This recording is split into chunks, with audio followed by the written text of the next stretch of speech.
Patrick is coming up here too. Patrick, would you please join us?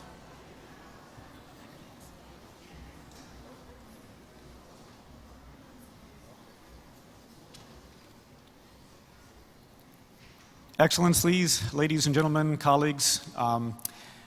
So this is the closing of I think, a very successful SnT conference. Right now we're going to conduct the awards ceremony. The awards, those of you who were here last time will remember that these are the same awards that were, same style, same awards that were given out at SnT 2015. My fellow technical directors, and Patrick is a very technical person too, so the four of us directors will be presenting, the three of us will be presenting awards. Patrick will be introducing the European Union representative who will present the EU Star Award. So, I have the pleasure of announcing the winner of the Best Young Scientist. So, the Best Young Scientist is... not Bob Kemmerich, no, I'm sorry. Bob is very young at heart. So, for theme 1.2, poster 33, states of local stresses and relative location of small earthquakes in the Sea of Marmara, Yasemin Ozturk. Please.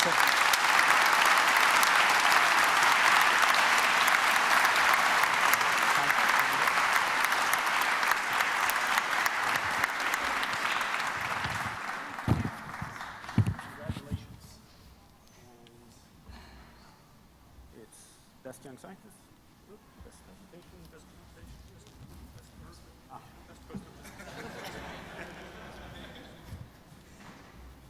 want to leave as few fingerprints on this as possible.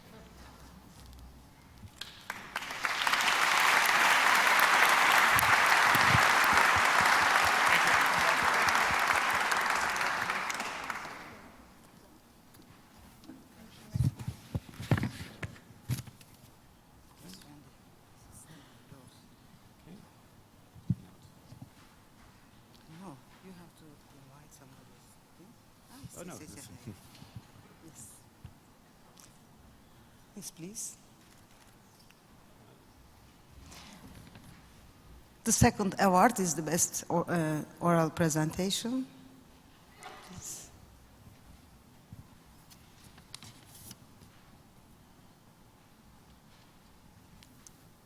The winner is T4.1, oral 1.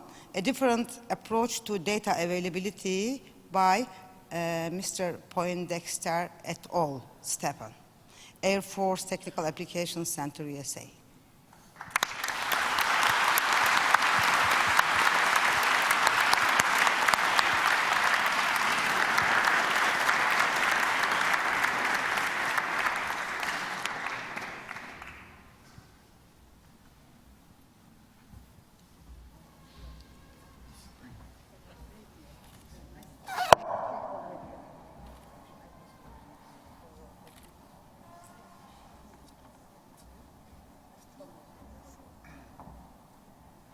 Please stand together for a picture, please. You can join the crowd. One look for me, please.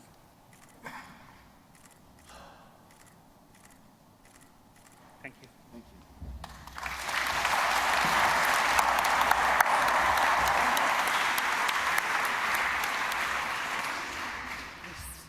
And the third winner is for the best poster presentation, and the winner is theme 1.2, poster 1, 3D shear velocity model of the Eastern and Southern Alps from ambient noise tomography, Mr. E. Kurabani, Yueshan et al. Please.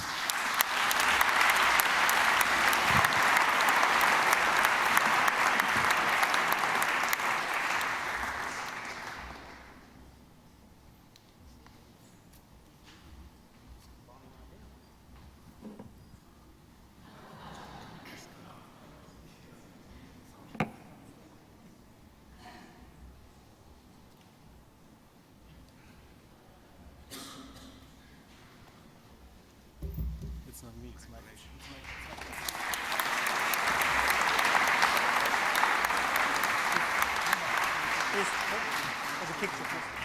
We all recognize this is not Mr. Kabani. However, he's graciously accepting the award on behalf of his colleague. Gather. please. Perfect.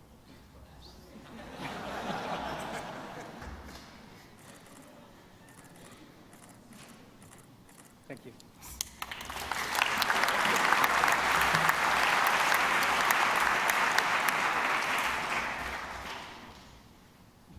I would like to introduce last award of the conference. This is the EU Star Award, and I would like to thank the European Union for its contribution and for sponsoring this award. And I'd like to call on stage Mr. Tobias Krause from the European delegation with Chargé d'Affaires AI to really come to the stage and to give the award. So thank you very much.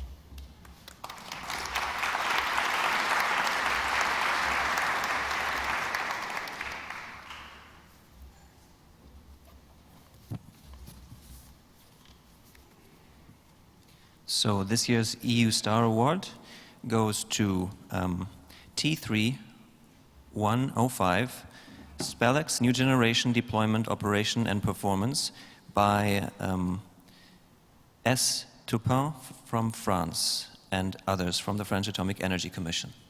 So.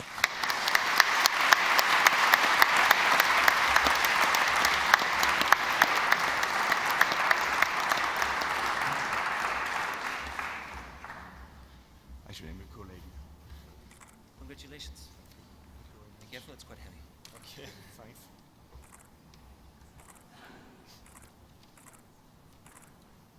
Thank you very much. Thank you.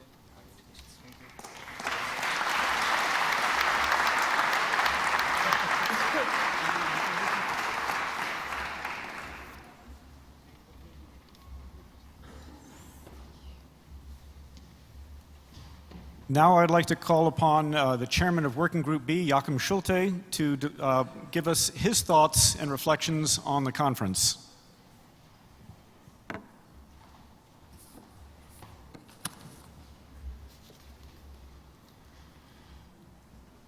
Ladies and gentlemen, a wonderful conference is coming to a close.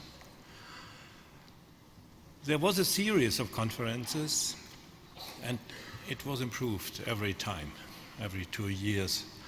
And we see that it was improved, that many of the very important scientists of the first hour and other important players of the first hour still come here. Ambassador Hoffman, Bob Cameron, Yuri Dubasov, Ralph Elwein, Paul Richards, they all come here again and again, and this is an indication how excellent this conference is. I come back to this at the end. The famous English physicist Freeman Dyson has written in 2001 a book, The Sun, the Genome and the Internet. The main point of this book is that a scientific revolution is very often due to tools rather than to scientific concepts. So tools play an important role, and the verification system is our tool. So I come now a little bit to the conference and what was said about the tool. The tool consists of sensors, of algorithms, of the OSI system, and of a system on the performance and performance optimization. What did we hear on the sensors? We just had the award on the Spalax NG. There was another new Xenon system. It is now the third generation of Sorna. There are also a new particulate system. And when we started, then there was one argon-37 system. This was in Bern by Professor Losley, and this was a huge room full of systems. Now we have argon-37 systems which are transportable. So you see during the last 20 years how it evolved. Talking about seismic detection, I heard a lot of contributions on cross-correlation, which serves to improve the location of events, but it can also perhaps reduce the workload of analysts.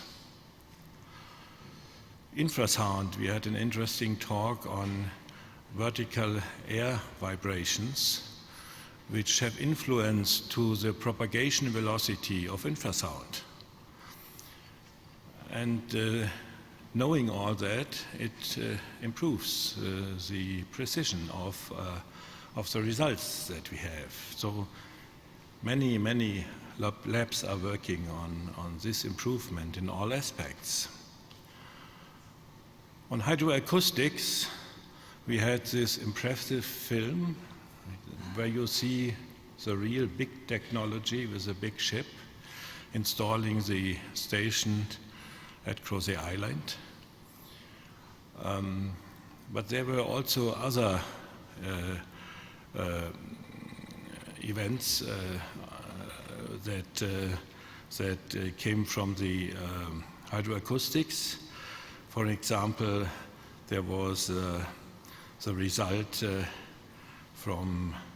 there was an installation, I think it was today also to see in our podium discussion on the DONET, the Deep Ocean Network, to have early warning of tsunamis.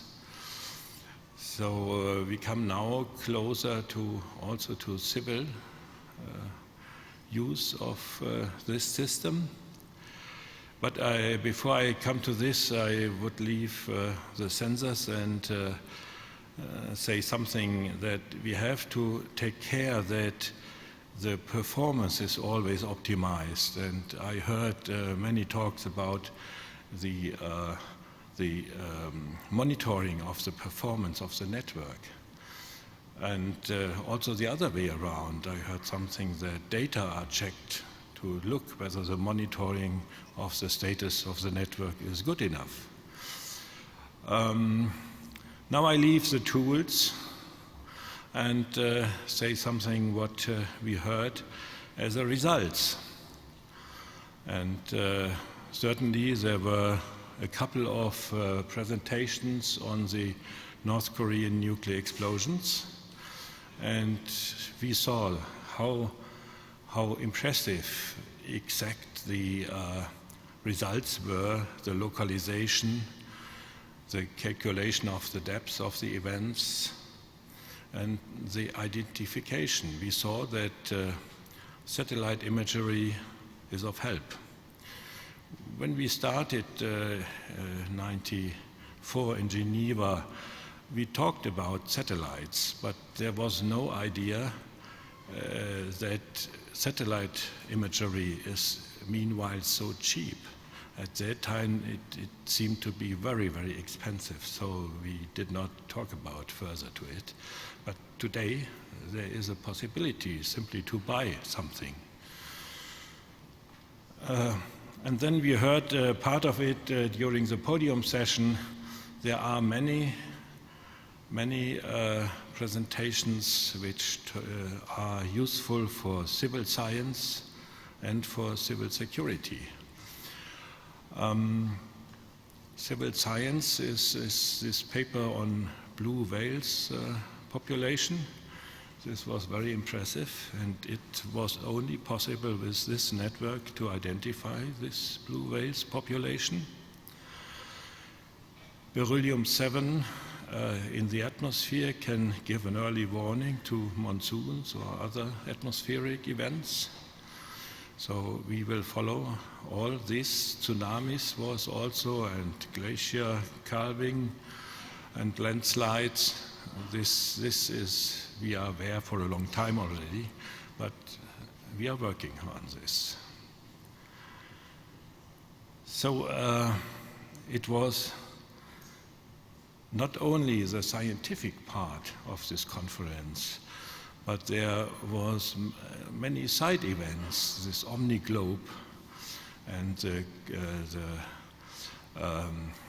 this film Collisions, which was very impressive. All this was a lot of work. And members of the PTS did all the work additionally to their day-to-day work. And we should really praise this. And I would like to name a couple of people who were very heavily involved. Nadine Parsi, for example. Cynthia Echevarria.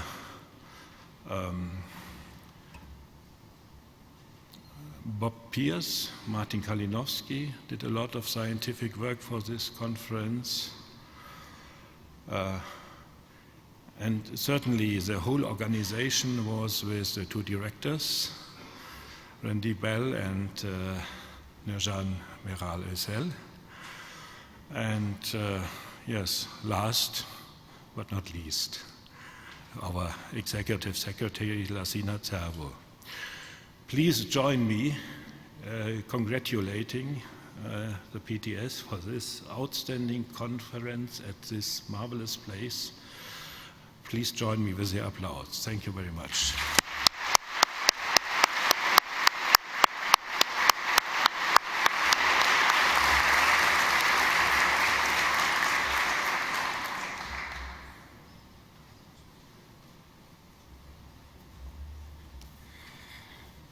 Thank you, Dr. Schulte.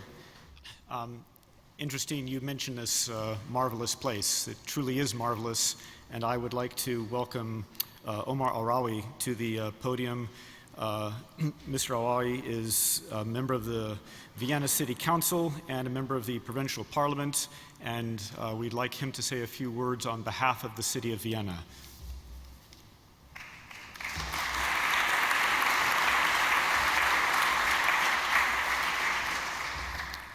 Yes, good afternoon, ladies and gentlemen, Excellencies, distinguished guests. I have the honor, the privilege, and the pleasure to welcome you on behalf of the mayor of the city of Vienna and the governor of the state of Vienna, Dr. Michael Heupel, who asked me to forward his best wishes. And I'm also very glad to give some perspective of what cities do to improve all these things, because in terms of international relations, we always deal with bilateral and multilateralism between states, and I think there is really a big chance for the future if the cities and the regions becomes a more important view, even in the terms of the European Union.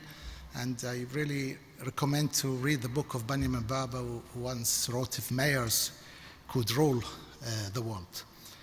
In fact, Vienna is a center for international dialogue. This is a fact. This is not only a wish, it's a fact. And in our policy, not even in the federal government, but also in the city of Vienna, is to promote peace, security, sustainable development, but also disarmament and non-proliferation of nuclear weapons. Further emphasis is given to fight against crime, drug abuse, and terrorism. But the thing, and this is the very short story I want to tell you, how do you reach this thing? How could you improve and make Vienna as the hub of all these things? You need a tradition for that, you need the infrastructure, and you need the soft facts and the hard facts. Talking about the traditions, not since the Viennese Congress, where under Prince Eugene, all Europe gathered in this so-called dancing congress to improve peace after the war against Napoleon. But even during the Cold War, as Vienna, which the history gave us the chance to be a neutral city, was the hub of meeting. And maybe there's a lot of young people are sitting here just to remember Khrushchev and Kennedy met in Vienna after the Cuba crisis. When I came to Austria, I'm also someone who was born in Baghdad. I came to study to Vienna in 1979 and was impressed to see how Brezhnev and Carter were meeting in Vienna to negotiate the Strategic Arms Limitation Treaty, SALT II. It was signed in Vienna. When the Helsinki Closing Acts was signed in Vienna, George Shultz and Gromyko met in Vienna. When Shevardnadze became new secretary of the Soviet Union, he met with James Baker in Vienna. At that time, I was still a student, and I was working to finance my studies as a driver, and I was one of those who were working with the delegation and being at the United States embassy residence where this meeting had happened. And then we can continue all to see even the talks of the Iranian nuclear treaty was finished in Vienna. We started the talks of how to solve the Syrian crisis. So in tradition, we can give a lot. What's about the soft facts? To improve and have these all organizations come to Vienna, you have to have a city policy to improve all these things that make Vienna attractive. We are the #1 in life quality. Continuously now, since 8 years, we are always chosen, having cities like Auckland, Zurich, Montreal, Vancouver, all leaving behind us, and I say it really very proudly that we've done it. We have a very fantastic medical care system, we have political stability, we have a lot of bilingual schools, we have a fantastic offer in culture terms. We're a city that is 1.8 million inhabitants, but we have a culture budget that would fit to a city with nearly 4 million. We have 4 opera houses, for example. Compared to New York, they have, I think, only 1. We have a tradition of balls, all this that gives this city really a very important back to do this. And the hard fact is that we installed and became one of the first 4 cities that are headquarters of the United Nations, and we're the #1 in tourism, and not only in tourism, but also in Congress tourism. For instance, last year we had 7 million incoming guests, but we had only in the Congress tourism 1.7 million overnight stay. And we decided since the last enlargement of the European Union, where Vienna was moved from the edge, from the verge of Europe to the center of Europe, to the middle of Europe, we decided, because we know we can't concur with the low wage production costs, we are not dealing with dumping, but we decided to be a city of knowledge, to attract all the heads to come to this city. That's why Vienna has, for example, from this 1.8 million, 200,000 students living in this city, and we have 18 universities, and this gives us a lot and a big chance for the challenge in the world. Why I'm emphasizing that? Because I was thinking all the time, what makes city BTO? So you manage to offer all these things. You have your headquarters in Vienna, that's what we want. You're improving peace and dialogue, and this is the thing that we want. And looking at this Congress, you are also helping us to be #1 in Congress tourism, but also you are the one who have to deal a lot with scientific endowment and achievements. So CTBTO is the one who matched all these 4 pillars we would like to see to the city. So thank you very much again for choosing Vienna, and I can assure you that you will always have the support of the governor of the city of Vienna and the mayor of the city of Vienna, and I have all of you that you enjoyed the stay in Vienna. Looking forward to see you again as a guest, as a friend, as a student, as someone who chose to live in this city. Thank you very much, and thank you for the invitation.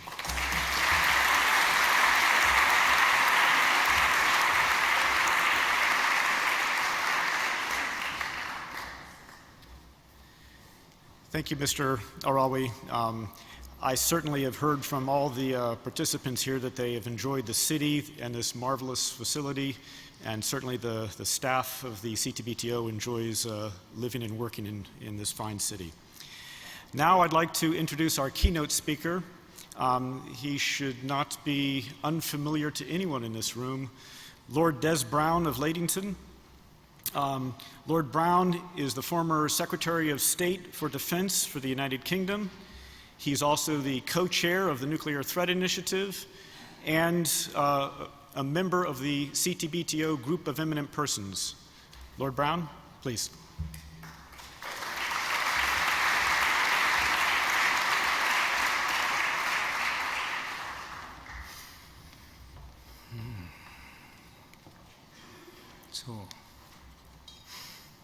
Your Excellencies, distinguished guests, distinguished delegates, ladies and gentlemen, and if I may, in particular, members of the CTBT youth group, thank you very much for the invitation, and thank you very much, Randy, for your introduction. Thank you for the opportunity to be here today in these stunningly beautiful rooms of the Hofburg. It's always a pleasure for me to be back in Vienna. I bore people rigidly about how much I love the city, mostly people who can invite me back, in the hope that they will take the hint. But I'm pleased to be here, and I'm honoured to be asked to provide the closing keynote address for what I know and have already heard has been an important and very productive conference. And I'm very pleased to be back among friends. I'm pleased to see so many people in this room whom I've come to know, and many of whom I have worked with on issues which are very dear to me. I'm always happy to join my friend Lazina Serbo, whom I consider to be a true visionary and a creative thinker and a tremendous colleague. I know we're all very grateful for your leadership, Lazina, which is admired across the world, and I'm delighted to be here sitting in the company not just of you, but of your predecessor, Tibor Toth, and Wolfgang, who I had lunch with, and it's always a pleasure to be as a fellow member of the CTBO GEM. You have, I think, all between you created an amazing organisation here. So the solutions to many of the world's major problems rely upon a combination of policy change and science or technical innovation. Increasingly, that is the case. A significant challenge, of course, is to ensure that as scientific innovation advances, it does so, at least in part, by addressing the policy issues at every step. And part of the world we live in today is that this innovation is outstripping our ability to be able to keep up with policy. But that's a challenge I think we need to celebrate and engage with. So an innovation with no prospect of making a real impact will simply remain a nice piece of science. Conversely, a policy introduced in the absence of scientific and technical substantiation will at best flounder, and we see many examples of that across the world. By bringing these two disciplines together, real and positive change can be achieved. Governments worldwide rely on scientific advice on issues such, of course, as the impact of climate change, the consequences of an ageing population, water security, sustainability and cybersecurity, to name but a few. In the UK, there are, for example, 11 chief scientific advisors embedded within government departments. In the USA, there is a government-sponsored group of independent elite scientists, the so-called JASON, that meet for an intensive period annually to report on specific science policy issues, and invariably their recommendations are accepted and are never matters of controversy, interestingly enough. In Singapore, scientists and technologists occupy deliberately senior government posts, ensuring that public impact of science is a fundamental driver to policy. The value of bringing these key areas cannot ever be underestimated, in my view. During my time serving in cabinet positions, I frequently found myself depending on the advice of government experts for issues of a technical and scientific nature. I have to admit that looking back, I'm concerned increasingly about the reliability of this advice on occasions, and more broadly, the lack in my country of an infrastructure for developing sound policies based on truly independent and reliable evidence. I'm convinced that government policies will be much sounder if government has the benefit of reliable, independent expert advice to answer key policy questions and to review evidence, and I intend to spend a significant part of the rest of my public life trying to build that capacity in the United Kingdom.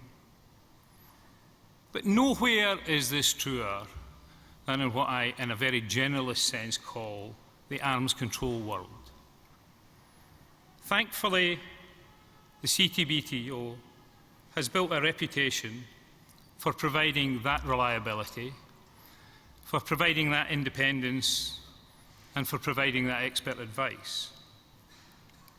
And in particular, CTBTO's science and technology conferences provide an opportunity for the world's scientists to exchange knowledge, including knowledge about advances in monitoring and verification technologies, ensuring that the treaty's unique global verification regime remains at the forefront of scientific and technical innovation. We've already heard something of the history of the development of these conferences, but I don't have that experience personally, but my observation and reading tells me that since their inception, the SnT conferences have evolved. In the early days, it was purely a scientific and technological conference among scientists. In 2015, it was expanded to include academia and policy diplomacy elements.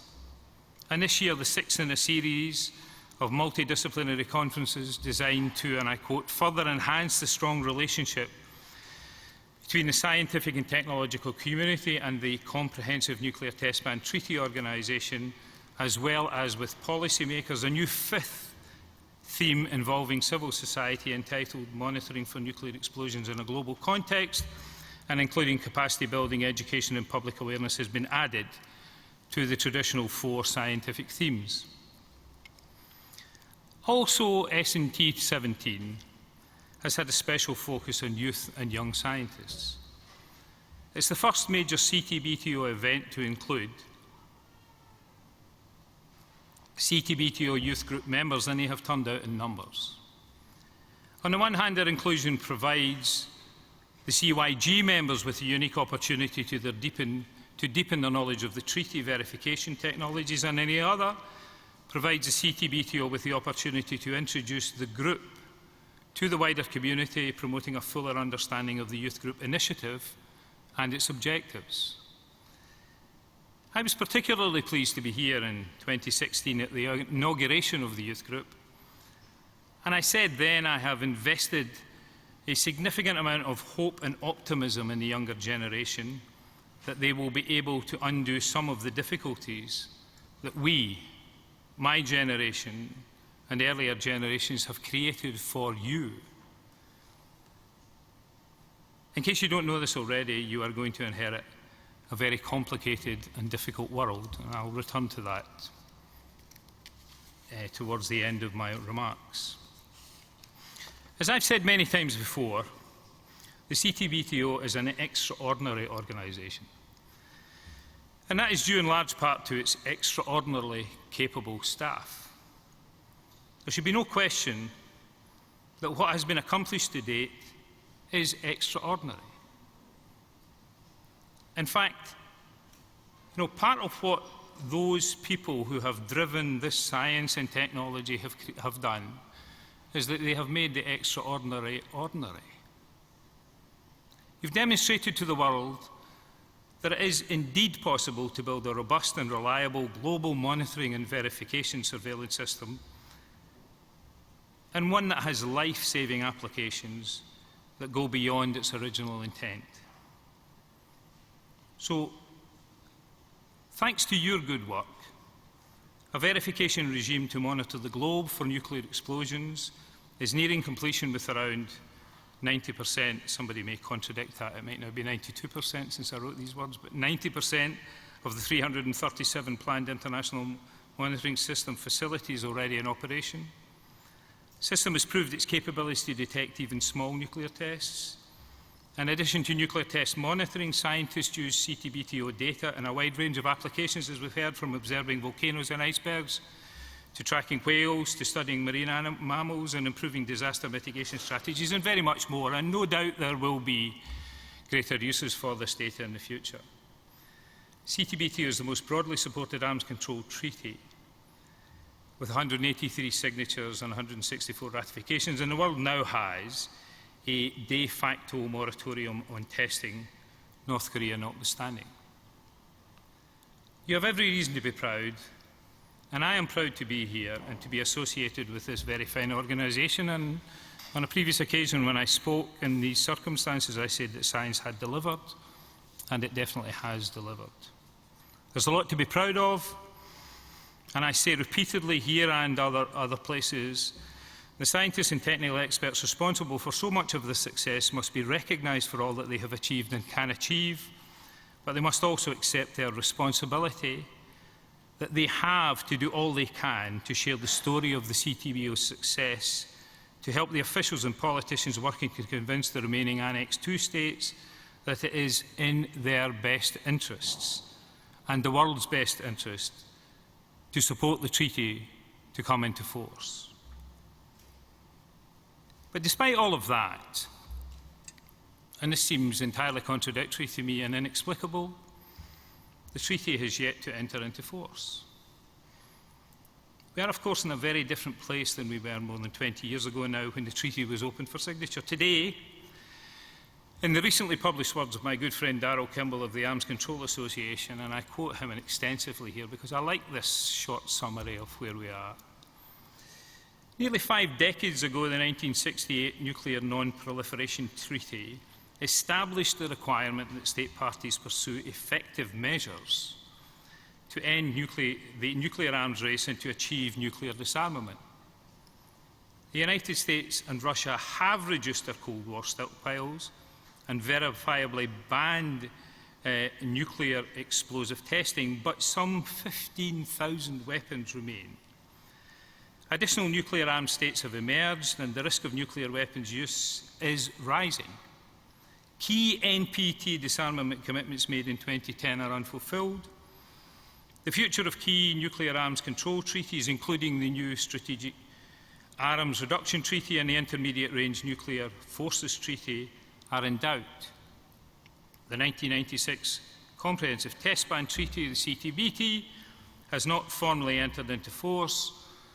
Global fissile material stocks remain very substantial. Worse still, the world's 9 nuclear armed states are replacing, upgrading, and in some cases expanding their arsenals. So I add to those words. Today, the relationship between Russia and the West, still crucial in today's world, is at its lowest point in 25 years. Trust and communication between leaders has all but disappeared.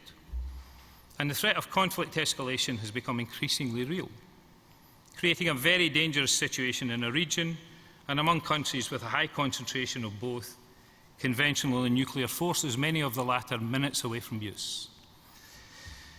The Middle East is in turmoil, the Israeli-Palestinian peace process is moribund, Syria is in chaos, instability in Iraq is growing, brutal terrorist attacks by ISIL, Al-Qaeda, Boko Haram and other organisations are on the rise in the region and beyond, raising the spectre of radiological or catastrophic nuclear terrorism if terrorist groups get control of dangerous materials. In the United States, even before the current presidential race got underway, never mind the current administration, relations between the two major political parties were so poisonous that it was hard to imagine them coming together on any issue at all, much less one involving national and international security. And North Korea, as we are all painfully aware, continues to conduct tests and has done so since 2006, exhibiting continued rejection of the global norms and reinforcing its complete disinterest in taking a place in the global community. Its actions are a sobering reminder of continued nuclear dangers from state actors, as well as the ongoing threat of nuclear proliferation. So the consequences of a global erosion of trust and cooperation, as well as escalating dangers, can be devastating. According to a recent survey of leading security experts from the US, Russia and Europe, recently conducted by my colleagues at the Nuclear Threat Initiative, the deterioration of relations in particular has led to very dangerous conditions under which the use of nuclear weapons, whether by intent, misuse, miscalculation or accident, has become higher than at any time since the end of the Cold War. Though I say still unlikely, the notion that the risk of nuclear use today is rising is and ought to be profoundly disturbing. So, ladies and gentlemen, usually when I get to this stage in a speech about these issues, and more particularly about the Comprehensive Test Ban Treaty and its entry into force, having just described the deteriorating global geopolitical enforcement, I remind my audience of the need to retain a degree of optimism, even in the face of what may appear to be overwhelming odds. I have a bit of a reputation for this. Typically, my argument goes something like this: we will not always live in this moment, and change can happen very quickly. We should be ready for it. I then go on to give examples of change. My recent favourite is that the Ukraine crisis came out of virtually nowhere, although I'm not really so sure about that. Then I will argue that even if the current circumstances prevail and worsen, it is still possible to make progress in difficult matters, especially disarmament, arms control or non-proliferation issues. As examples, I draw on the Joint Comprehensive Plan of Action, or the Iran deal, the removal of chemical weapons and their materials from Syria, or the continued success, and it is continued success despite him moving out of office, of President Obama's Nuclear Materials Security Initiative. And finally, I've become adept at winding up my speeches by finding some new way of approaching the challenges we face and arguing for its promotion by members of my particular audience. So variously, I've encouraged commitment to an engagement with international verification, joint work in cybersecurity, particularly cybersecurity and its threats to nuclear weapons systems and their materials, all in our common interest. Moving from persuasive mode to listening mode with recalcitrant nations who are holding back on signature or ratification of the treaty itself, or just plain appeal to self-interest of those countries supported by scientists or those technically able to persuade decision makers that the international monitoring system is a technical and scientific improvement of proven merits and bound to improve everyone's security. A favourite is to appeal to those countries who have ratified to make entry into force a diplomatic priority, to live up to the rhetoric of their ratification and not stand back from the recalcitrant states waiting for them to come to their senses. So I can do that again today. I maybe just have done that. If that's what you want me to do, I can draw on words and ideas that I've deployed here in this great city and many different environments too, but for a reason that I shall explain, I'd rather not do so. But I ask you to consider these arguments and challenges that need to be advanced and see where you sit in the spectrum of opportunity. But there is something significantly different about the Science and Technology Conference in 2017, and that is the significant presence of and involvement of the CTBT youth group in this conference. As I've already reminded you, I was here in February 2016 at the inauguration of the youth group and shared my faith in the potential of the optimism of youth with those who were present. And I'm delighted that my optimism has been justified by the presence and the contribution of the young people who have been with us over the last week. Unfortunately, many of us old hands have become inured to the optimism of youth. Over the years, the inevitable maturing process has driven us into the politics of realism. We've fallen prey to the arguments that hope and optimism are naivety. Consequently, we've become adept at describing the problem rather than working to solve it. In short, the problem here is that we, as a generation of leaders, have lost the ability to be able to describe the world we want to live in and to show the leadership necessary to get us to that place. But the youth of this world, younger people who live part of their lives in a virtual borderless environment and who have gotten used to living in worlds with much broader horizons and significantly greater tolerance of diversity, are beginning to show us the way back to that form of politics and leadership. For some years now, as I travel the world, I've been confused by my own observations that the people who want to live free of the threat of nuclear weapons and their materials, the people who want to live in a world of mutual security rather than deterrence, the people who want to live in a world of hope rather than despair, of diversity rather than narrow national interests, those people, we, are in the majority. While at the same time, we are all too seldom in the leadership. I've observed this phenomenon in many countries. And I've lived and worked for the last 3 years in the US. It is present there. In my own country, the United Kingdom, we've just had a general election. In that election, younger people have, for the first time in my political life, through social media engagement, become an active and significant force in the outcome. Their votes didn't win a majority, but it stopped an expected majority. That is always the first step towards power, denying a majority to your opposition.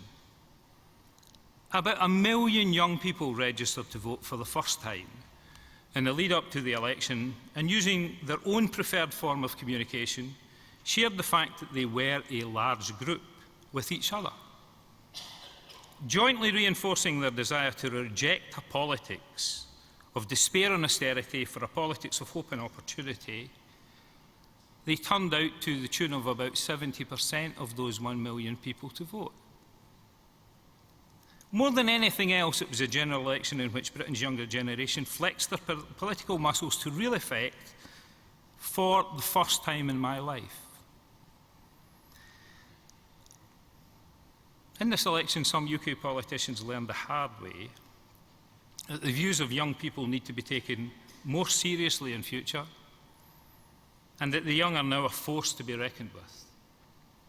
This is good for democracy, this is good for our country, and this is good for intergenerational fairness. I've no doubt that the young people who are with us now in this conference, who are building their capacity to make the case for the hope and opportunity of a world free of nuclear weapons, can deploy similar skills in the same space to similar effect. And it's our duty to equip them and to support them wholeheartedly in this endeavour. So I want to end with this. Sahil Shah. Are you here, Sahil? Can I see you? Sahil Shah, whom I know, who is a member of this group, shared his speech with me. I thank you for that, Sahil. And I want to close with his words, because I think he makes the case better than I can make it.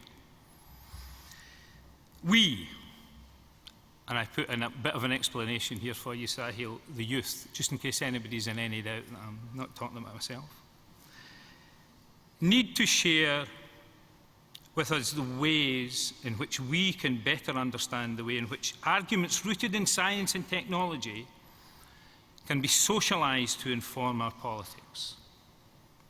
If we do not work together, we will lose the chance to turn scientific and technical expertise into a radical agent for change. Together, we must create more meaningful outcomes. Thank you very much.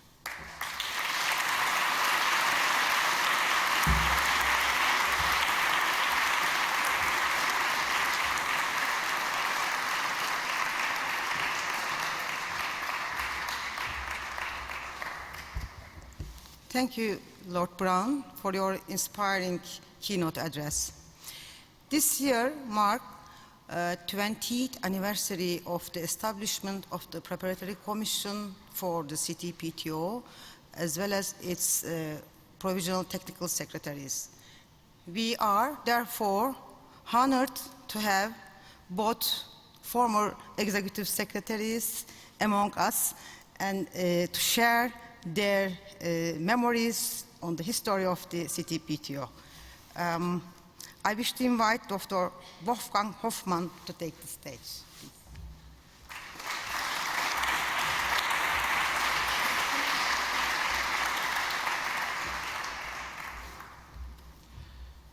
Ladies and gentlemen, 20 years CTBTO. This is just a little moment in history. But for me, it's a quarter of my lifetime and a very important one. After negotiating the treaty in Geneva, we started work in Vienna in 1997 with just a handful of people. We were helped by the government of Austria and by the international organizations here in Vienna. We would make use of an existing seismic network. With a growing number of competent staff, it was therefore easy to detect all nuclear explosions in South Asia in 1998. Today, the whole detection system is almost complete. Exercises show that we are also able to do on-site inspections. We have now several hundred staff. Thanks to the political and financial help of member states, we are well positioned. We also thank the science community for their strong engagement. Thanks to our common efforts, no nuclear explosion goes undetected. And the Security Council of the United Nations takes action. Data collected belong to the member states. They allow us to use them also for civil purposes like tsunami warnings. This way, also states participate in the results, states that have not even signed the CTBT. Legally speaking, the treaty is not yet in force. We are working on it under the leadership of Lassina Zerbo. Practically, from the very beginning, we had no problem concluding treaty arrangements with international organizations and states. CTBT is working thanks to all of you. Thank you.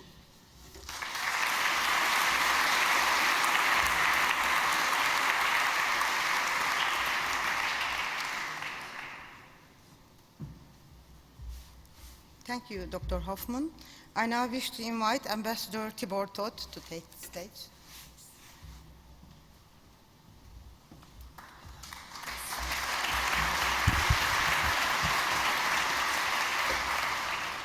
Dear friends, in 2013 at the Science and Technology Conference, my concluding words were, I will be back.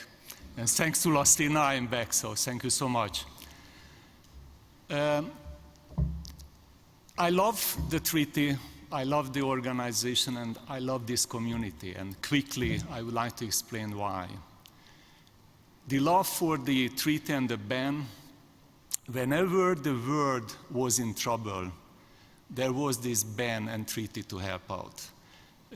Three quick examples. One was the 1962 Cuban Missile Crisis. I call it a crash in international security. And the day after the Cuban Missile Crisis, fateful day in October, the first communication between the US and the Soviet Union was about a comprehensive test ban treaty. This was the medicine. This was to restore confidence after this crash. When there was security, what I should call a panic, in the early 1980s, again, the comprehensive test ban was the source of confidence with the negotiations started and eyes aiming at the treaty. My feeling is that we are in a downward trajectory right now on international security. And I would hope that we will come out of, after hitting the bottom, and again there will be this treaty, the entry into force of the treaty, which hopefully will restore the confidence in joint and common security. My love for the organization, quite frequently the question is asked, CTBTO, what is it? And people ask, is it an NGO? I said, no, it's not an NGO. Is it an IGO? I said, sort of. And my answer was, it's an NNO. And the question was, what is an NNO? And I said, a no-nonsense organization, NNO. And I stand by, and the organization stands by those words. Just imagine this organization is where multilateralism is really at its best. You heard from climate change that you cannot do business with 190 players around the table. And with nearly 190 players around the table, this unprecedented monitoring system coupled with an unprecedented political arrangement was delivered. And it's working. It's working as we speak. And this is the most complex technical system, monitoring system around the world, with all the 337 stations and the more than 200 communication assets. And it's ticking and proving again that yes, there is an important role for formations like P2 and P5 and G7, G8, G20, G40, but there is an important complementary role of an arrangement which I call the G200. And this is the G200 at its best. Why I love this community? This community has been always there to help out.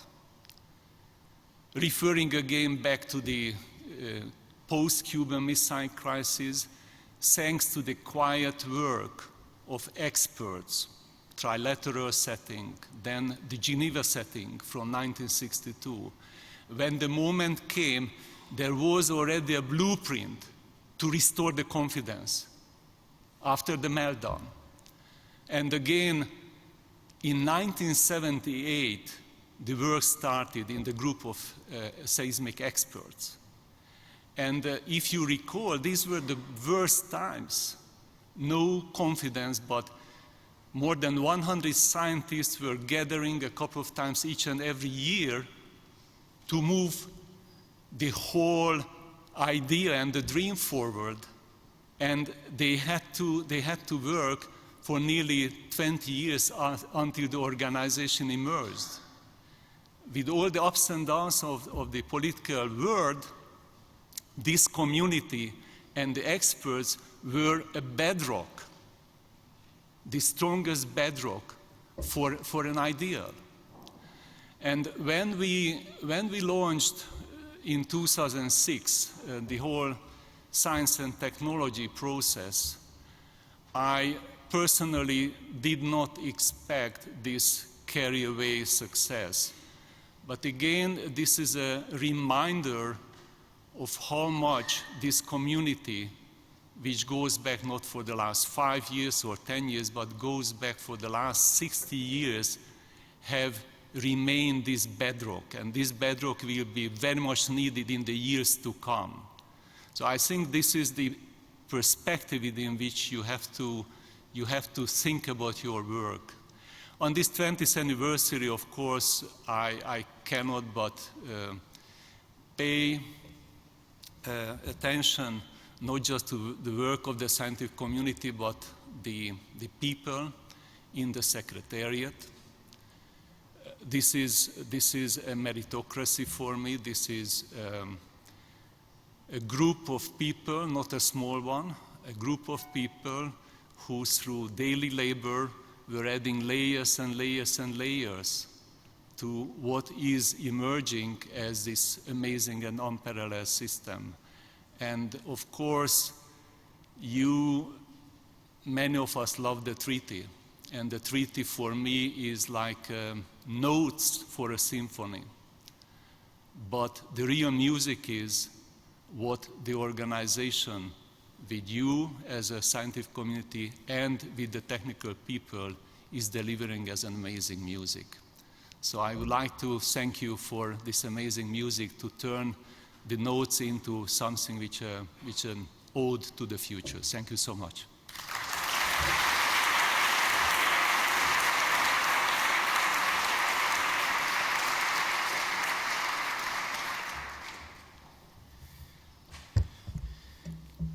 Thank you, Ambassador Toth, Ambassador Hoffman. Lord Brown mentioned scientists as leaders. I think all the scientists in the room endorse that idea. But it takes more than an understanding of science and technology. It takes vision, determination, and skill to lead that G200 so that they make the music that you refer to.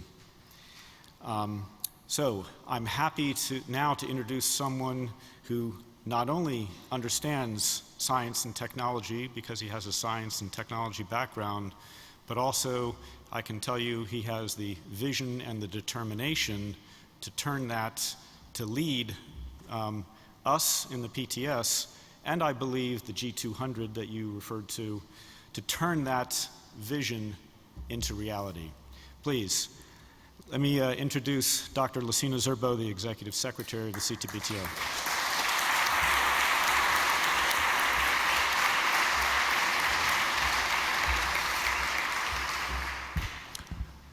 Good afternoon, everybody.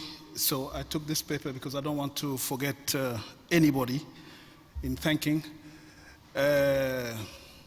Hoffman, Tibor. Hoffman always tell me, don't call me Mr. Hoffman, just call me Wolfgang. But I never managed to call him Wolfgang or Hoffman because Mr. Hoffman is the one who hired me in 2004 to join this organization. And he often says it was like a coup de foudre between us. He met me for a couple of minutes and then he decided that he wanted to give me the IDC. So, Mr. Hoffman, thank you so much. Tibor, I've worked with Tibor more than many of you. Tibor and I joined effort since he joined in 2005, late 2005. And one thing that kept me working with Tibor is trust. We might not have agreed on many things, but there's always been trust between us. So to Tibor and then to Hoffman, thank you. You've given me a wonderful opportunity to be who I am today.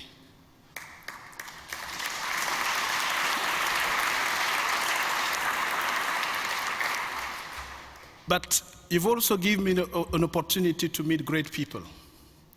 And it's the great people that I met on my path that helped me to have the determination that Randy is talking about. And then to try and be what I've always said. I say if I retire, I wish I could be a conductor in an opera. That's what because I like when I'm in an opera, I listen to the music, but I enjoy seeing the guy who conducts the music. Because sometimes they're so funny and so interesting that I focus on them. And I decided that this is what I want to be. So maybe Vienna will give me that opportunity.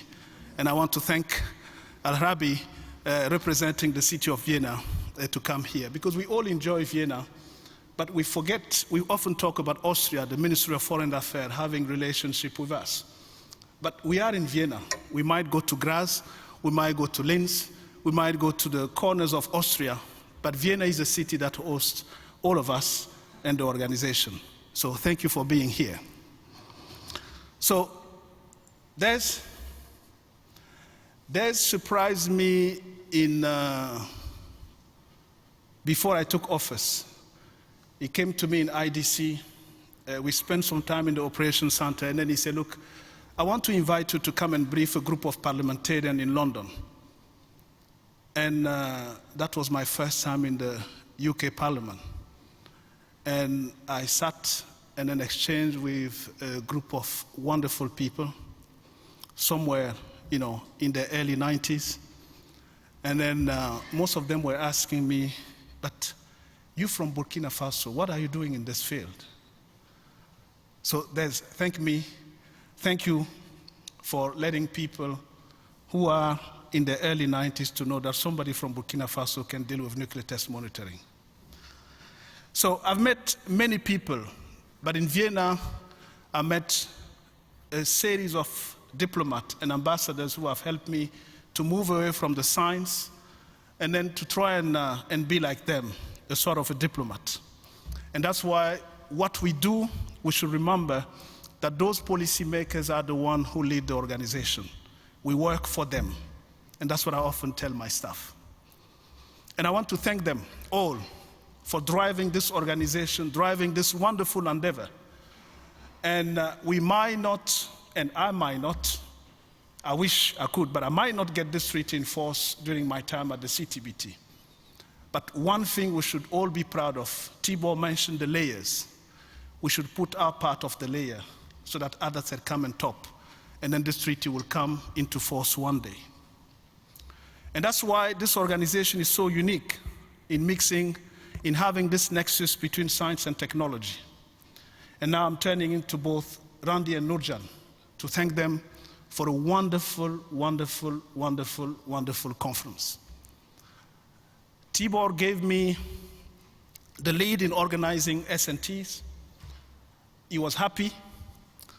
I think I did a great job. But I'm happy to see that people after me are doing even greater job. And thank you, Randy, and thank you, Nurjan. But while I thank the two, there's one person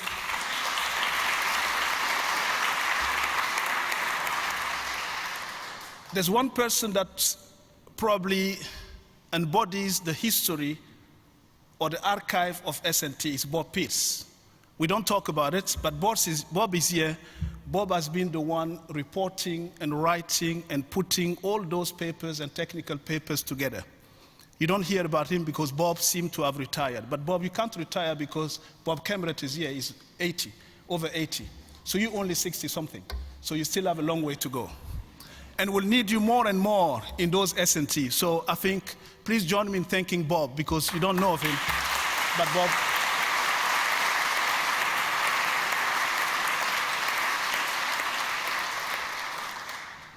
and Bob did it because there was a team. And one thing I say to people when I travel is that I'm blessed with wonderful people in this organization.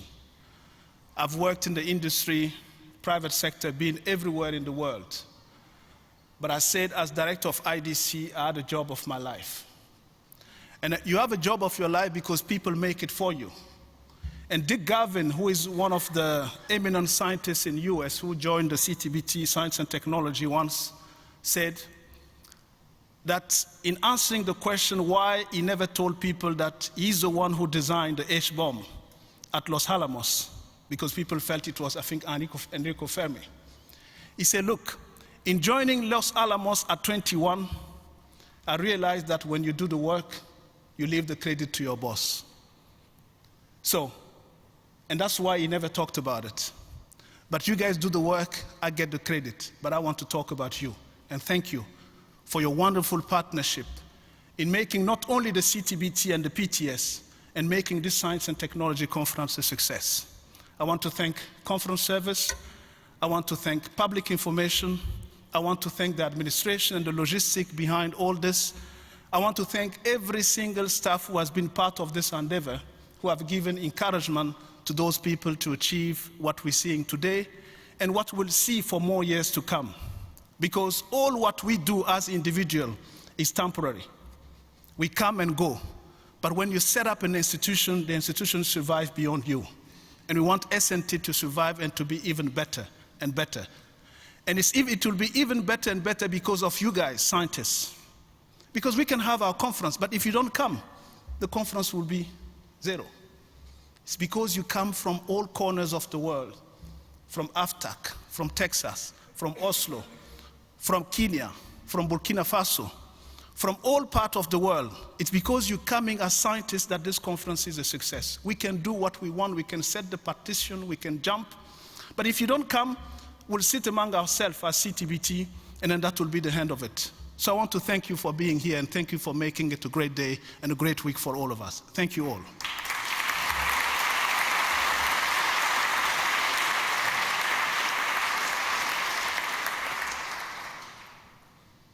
Des mentioned one of the highlights of the conference. We talk about science, we talk about youth. We mentioned youth group, but youth goes beyond the CTBT youth group. But I want to thank those young, I'm tempted to say girl, but let's say those young ladies and men that I've met in my many travels around the world who have also made my life easy. Bob Cameron, I say, registered as a young scientist at 81. So I thought the best paper for the best young paper or whatever would go to Bob Cameron. But even if he doesn't, Bob, thank you for making all the working group be since its inception. Thank you, Bob.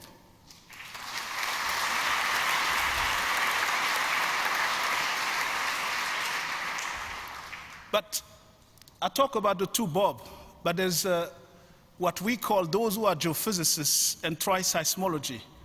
There's one person that has been in all of the SNT since Synergy with Science. That's Paul Richard. Paul Richard is one of the fathers of seismology. Paul has been in many of our scientific things, including inviting me to give a talk at his university. And Paul has been leading and helping to lead the Science Beyond monitoring technology so wonderfully. So if Paul is not in the room, if he flew already, but let's thank Paul for being and supporting us with the science that he's driving. Paul Richard. Thank you.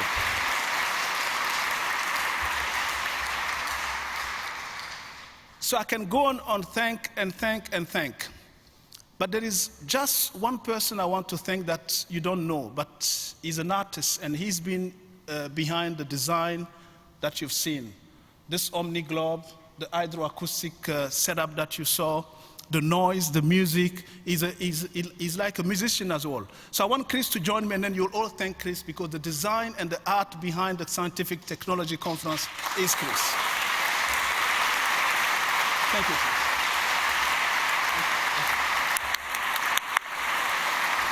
Thank you.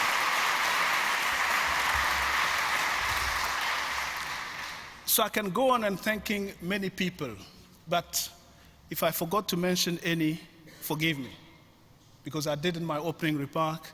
I hope I didn't do it in my closing remark. But thanks to all of you.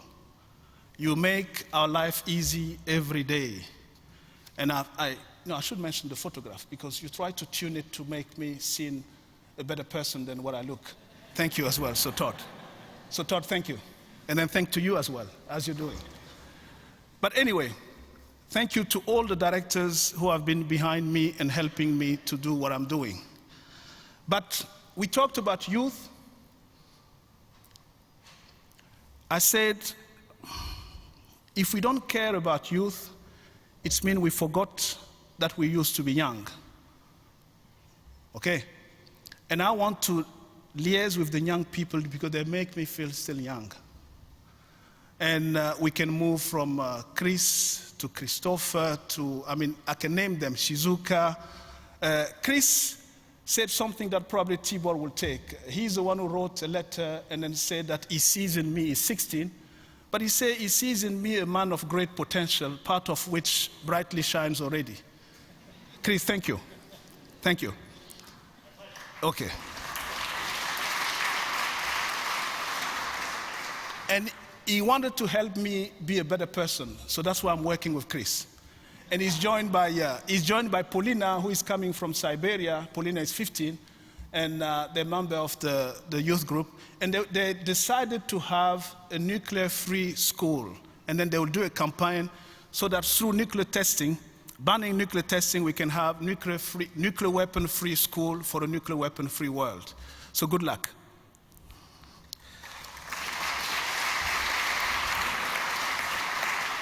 But when we talk about youth, we should remember a name that you probably heard. You heard Bill Potter. It's not Harry Potter, it's Bill Potter. So Bill Potter is the professor in charge of the SnT in Monterey that basically bring policymakers at early age and then driving them into the diplomats, many of them that you see in this room today. And it's simply by liaising with Bill. I used to talk about the Monterey Mafia, but I don't say this anymore, Bill, because I've joined the Mafia, so I can't talk about it. But anyway, Bill, thank you for your leadership in bringing so many young people to make the Comprehensive Test Ban Treaty such a wonderful place to be and then to advocate for. You've taught me a lot. I've been with you in many occasions, but bringing you and your people at this science and technology, it's because you believe not only in policy, but you also believe in the science behind it. So let's make science and diplomacy, science and policy, the way we can push this treaty into force. And that's what we're all trying to do. But I've talked about science, policy, youth, but I want to acknowledge the presence of those young people or young scientists who are coming from the developing world, because we brought many of them. And one was telling me this morning, he came to my office, he wanted to see me, he said, look, Dr. Zerbo, you know, I'm coming from a little village. You know, when I told them that I was coming to Vienna, it was like a party in this village saying that our son is going to Europe, to Vienna. And that's what he told me. He said, you're from Burkina Faso. When I see you where you are, it gives me hope too. So by bringing those people from the developing world, we're giving them hope through science and diplomacy. So the guy who told me this morning, you don't know how you touched my heart, because I didn't know. Just my presence as somebody from Burkina Faso at this stage makes a difference for you and for many people. So let's build capacity, and let's make sure capacity building helps us move and move forward. But I will not end. There's Professor King, who is here. I've asked for a treat to be on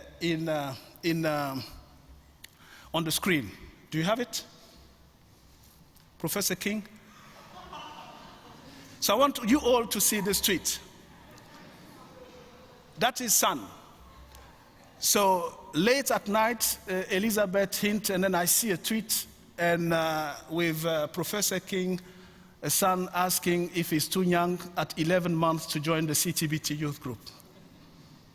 In fact, I say that in my opening that as long as you can talk, you can be a member of the CTBT youth group. But because of your son, as long as you can stand a little bit, you can be part of the CTBT youth group.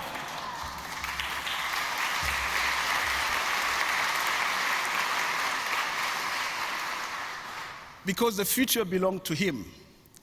And you talk about being here 20 years, so let's hope that when he's 20, he will be advocating for a CTBT, and maybe he will be one of the Director General of CTBT. Because one thing we have to do, we come and say it's all temporary. You do your work, but you have to pass the baton. And we're working to pass the baton. And that's why we need the youth. If we don't bring you, we think that we're eternal. Nobody is. We'll all go and we'll phase out. And because of you, we'll have the feeling that we're continuing. And that's why we have to bridge the gap between those who negotiated the treaty, those who have been behind the science of this treaty, to pass the baton so that you guys can carry our work.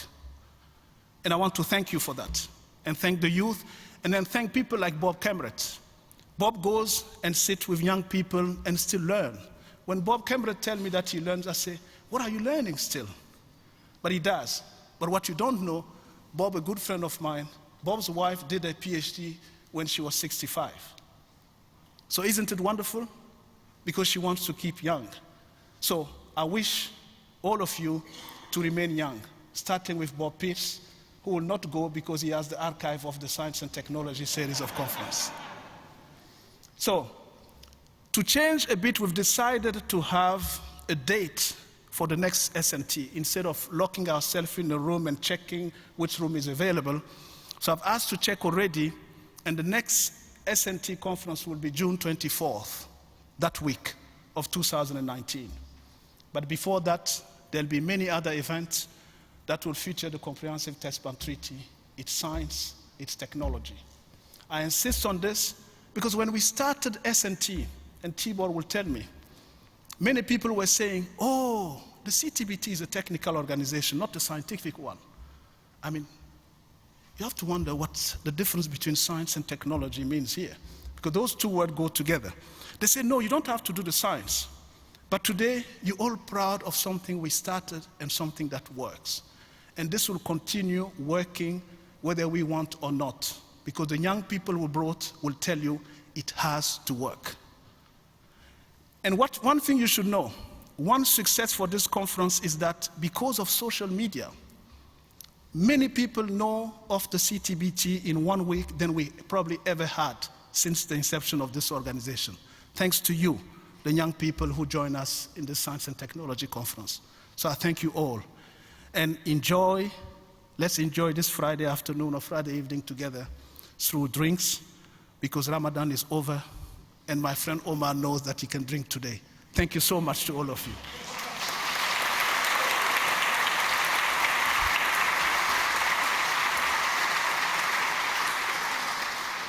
If you have to do a special mention to an ambassador that I called yesterday, because I told his wife I didn't see him at the opening of the conference. And if he told you that he was here, he wasn't. So he came now at the closing.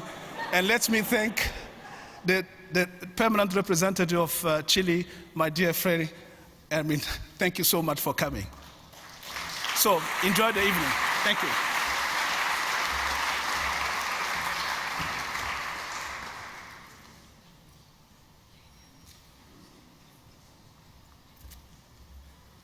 Thank you, everyone. That concludes SNT 2017.